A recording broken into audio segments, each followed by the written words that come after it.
आरेवा के सभी सदस्यों को नमस्कार। आज नवंबर 9 तारीख है। इससे पहले जो है मैं एक वीडियो अपलोड किया था दिल्ली में नेशनल वार मेमोरियल में नवंबर 3 तारीख को जो फंक्शन हुआ था। असम राइफल्स के वार विडो को एक मौका दिया गया था कि उनके मार्टर हस्बैंड को श्रद्धांजलि देने का। और ये जो ड्रिल है मुझे बहुत अच्छा लगा और मैं सौभाग्य समझता हूँ मुझको ताकि मैं उस दिन वहाँ पे मौजूद था। मैं इस फंक्शन को अटेंड किया, एक वीडियो भी निकाला था जो पिछले वीडियो में मैंने अपलोड किया था। वहाँ पे जो है लोगों ने कमेंट की थी कि असम राइफल रेजिमेंट कहा गया है, ये तो असम राइफल्स ही होना चाहिए था। वो जो बोलने वालों की गलती नहीं है, क्योंकि आप लोगों को शायद मालूम नहीं होगा कि असम राइफल्स ही एक ऐसा राइफल्स है जो कि एमओडी से बाहर बैठा है अभी, ना इधर ना उधर करके। आर्मी में कई सारे राइफल्स है, देखिए राजपूताना राइफल्स है, गढ़वाल राइफल्स है, जम्मू कश्मीर राइफल्स है, गोरखा राइफल्स है, कई सारे राइफल्स हैं। और शायद बहुतों को पता नहीं होगा कि ये आसाम राइफल्स से ही आसाम रेजिमेंट की उत्पत्ति हुई थी। और असम राइफल्स के साथ तो जैसे आपको पता ही है कई सारे डिस्क्रिमिनेशन चल रहा है। उसी डिस्क्रिमिनेशन को समाप्त करने के लिए और असम राइफल्स का जो असली जगह है वो दिलाने के लिए ही आरेवा की उत्पत्ति हुई है। और यह जो है देखिए काफ़ी अच्छा फंक्शन था और बहुत ही अच्छा ड्रिल सेट किया हुआ है। और वहाँ इसके लिए जो है एक यूनिट, जिस यूनिट के विधवा को बुलाया जाता है वो वहाँ से एक गार्ड जाते हैं, एक स्क्वाड यानी कि एक इंडिविजुअल विधवा के घर जाकर उनको और उनके बच्चों को सरकारी खर्च पर दिल्ली लाया जाता है, हमारे एलओआर में रखा जाता है देखिए। और दूसरे दिन ही जिस दिन ये फंक्शन होता है 3 तारीख, आप सभी को मैं बता दूं कि हर महीने 3 तारीख को ही असम राइफल्स का फंक्शन होता है वहाँ पे नेशनल वार मेमोरियल में। और यही एक चीज़ है, देखिए अंतर है सीएपीएफ और असम राइफल्स में। मैं बार बार कहता हूँ असम राइफल्स क्या है, पारामिलिट्री फोर्स है, सीएपीएफ का हिस्सा नहीं है, इसीलिए इन्हें मिलिट्री ऑनर दिया जाता है देखिए। और इस चीज़ के लिए मैं ministry of defence, Indian army और डीजीआर जो कोऑर्डिनेट करते हैं उन सभी को धन्यवाद देना चाहता हूँ तहे दिल से, क्योंकि ये जो बहुत ही गौरवशाली दिन होता है 3 तारीख। और जो एनसीआर में रहने वाले हैं, यूपी जो चारों तरफ जो है, हरियाणा है, राजस्थान के बॉर्डर में 3 तारीख को अवश्य जाइए दिल्ली। और शाम को रिट्रीट के समय असम राइफल्स की विधवा को जो श्रद्धांजलि देने का मौका दिया जाता है, जो आपने देखे होंगे वीडियो में, इसको देखिए आँख से, बड़ा अच्छी चीज़ है। लेकिन वो विधवा से मेरी बात हुई थी, देखिए उन्होंने कई कागज़ मुझे दिए हैं और उस कागज़ में मुझे एक मैं आप लोगों को पढ़ के सुनाता हूँ। यह जो है direction of inspector general Assam rifles on the court of inquiry conducted to investigate the circumstances under which vehicle carrying lieutenant colonel K S. Sekhon along with 5 other ranks of 29 Assam Rifles was ambushed on Jail Road, Kohima on 7th of April 1997। इसका एक court of inquiry का जो IGR ने जो recommend दे रखा है उसका एक लिस्ट है, बहुत ही इंपॉर्टेंट है, देखिए सुनिए इसको।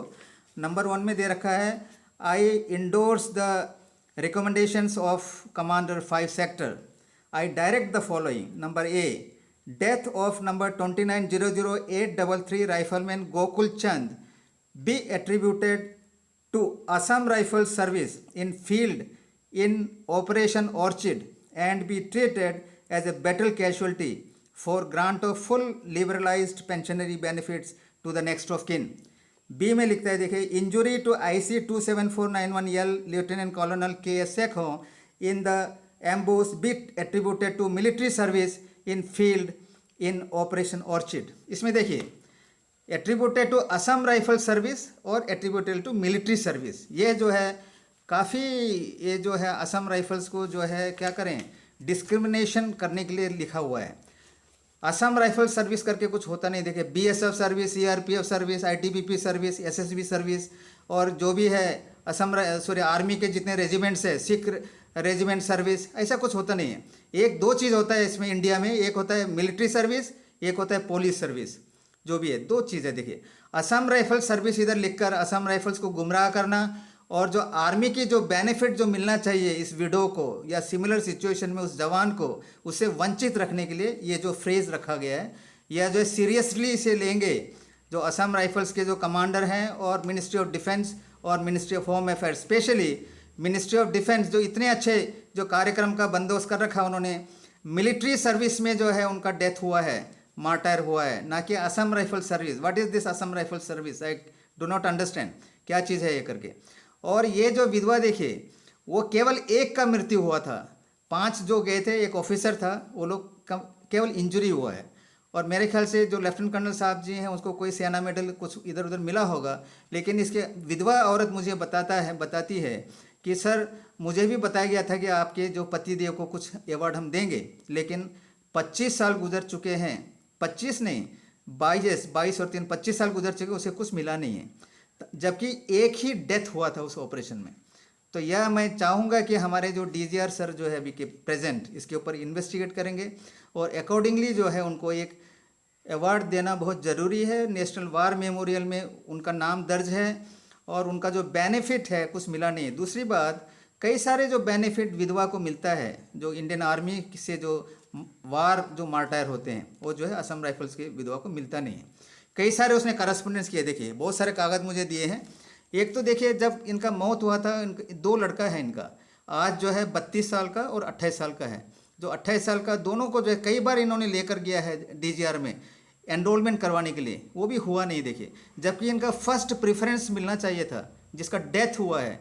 एक्स सर्विसमैन का जो एनरोलमेंट करते हैं इन्होंने, उसमें जो है कम से कम छानना चाहिए। जिसका डेथ हो रखा है, उनकी जो बच्चे हैं जो लेडीज़ के, उसको फर्स्ट प्रायोरिटी से जो है एनरोलमेंट करना, यही एक हम सहायता दे सकते हैं इसको। दोनों अनएम्प्लॉयड है देखिए, बच्चा एक 32 साल का है, एक 28 साल का लड़का है।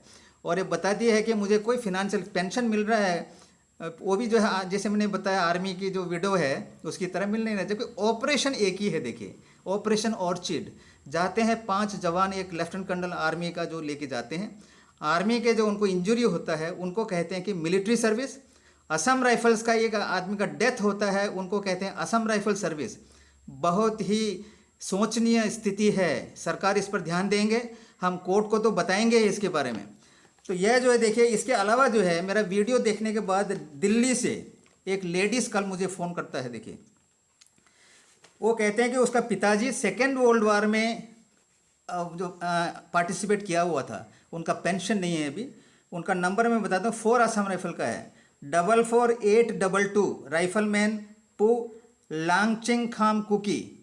इनके जो लड़की है दिल्ली में, वो कई सारे मेडल्स मुझे फ़ोटो देख के व्हाट्सएप में भेजता है। उस मेडल्स में मैंने देखा है उसको जॉर्ज क्रॉस, यानी कि प्री इंडिपेंडेंट जो अंग्रेज़ के टाइम में दिया जाता था, और उसके पास जो है द बर्मा स्टार का वो भी है, मेडल है। और उनका जो नाम मैंने लिया है वो भी एक इससे लिया है, जो मेडल में लिखा हुआ था उनका नाम, नंबर जो भी मैंने अभी इधर पढ़ा है। तो मैं लेडीज़ को एडवाइस किया है, ये सारे डॉक्यूमेंट्स लेके आप जो है 4 असम राइफल का सीईओ या डीजीआर में जाके आप मिलिए। मैं भी बताऊंगा, लेटर दूंगा। क्योंकि देखिए, इसके अलावा कि मैं आरटीआई करने के बाद मुझे मिला था एक लेटर डीजीआर से 1159 जो जो मार्टायर्स है उनके नाम जो है वार मेमोरियल में अर्जित है। जब इन्होंने जो अपडेट किया था, जब नेशनल वार मेमोरियल बना, तब इनको लेटर दिया था कि जितने लोग हैं उनका नाम फॉरवर्ड कीजिए। कई सारे छूट गए होंगे, ये स्वाभाविक है, क्योंकि Assam rifles 187 year old force है, जो सेकेंड रोल हर जगह आर्मी के साथ ही ऑपरेशन किया है। इनको पूरी बेनिफिट मिलने का जो हक रखता है, लेकिन हक नहीं मिल रहा है। जो 4 सेंट्रल पे कमीशन ने जो है इसको डगमगा दिया है, काम वही हम आज भी कर रहे हैं। और जो बोलते हैं कि पुलिस ड्यूटी, ये जो गुमराह करने वाली बात है। आप सभी को पता है कि 31 बटालियन जो था, उससे 15 बटालियन ऐड किया गया 2000 से 2005 तक। मैं चाहूँगा कि हमारे डीजीआर इसके ऊपर स्टडी करें। हर साल 3-3 बटालियन बनाया गया, 5 साल में 15 बटालियन खड़ा हुआ, जिसका ड्यूटी था बॉर्डर गार्डिंग ड्यूटी के लिए। और वो भी जो है नॉट डेडिकेटेड करके department related parliamentary standing committee on home affairs का रिपोर्ट नंबर 203 कहता है। और 204 में हमने जो उनको बताए हैं उसके बारे में लिखा हुआ है। और उसमें तो ये भी रिकमेंड किया था रिपोर्ट नंबर 214 कि इमीडिएटली असम राइफल्स के जो पीवीओआर है उनको आर्मी का ग्रुप वाई का स्केल दिया जाए, पेंशनरी बेनिफिट दिया जाए, जैसे एसएफएफ को दिया गया है। तो इसी के चलते जो है मैंने 10 फाइल मोटा सा बना के हमारे प्रेजेंट डीजीआर को सौंपा था। लेकिन आई एम वेरी डिसअपॉइंटेड कि वो सर ने जो है अभी तक उसका स्टडी किया नहीं है। मैंने बताया था कि सर किसी ऑफिसर को लग के उसको स्टडी कीजिए। हमारा ड्यूअल कंट्रोल तो कि it is sub judice in the court, but उनका भी रिस्पॉन्सिबिलिटी बनता है as a commander of this Assam rifles कि वह भी सरकार को कुछ बताएं हमारे बारे में। बोलते हैं कि glorious history that doesn't end there, still Assam rifles are creating glorious history. केवल ये बताना कि बहुत पुराने डीजी ने तो दिल्ली में हर जगह लगा रखा है बड़ा ये बोर्ड वगैरह, असम राइफल कचार लेवी वगैरह करके, वो बोर्ड लगाने की ज़रूरत नहीं है। क्या कर रखा है हिस्ट्री में दर्जित है, हिस्ट्री को कभी आप चेंज नहीं कर सकते हैं। History is there to show truth, Assam rifles क्या है वास्तविक में, उसका इज्जत दीजिए। कोर्ट में तो है ही है, उसका जजमेंट आएगा जल्दी ही, लेकिन उसको थोड़ा इज्जत देने की कोशिश कीजिए।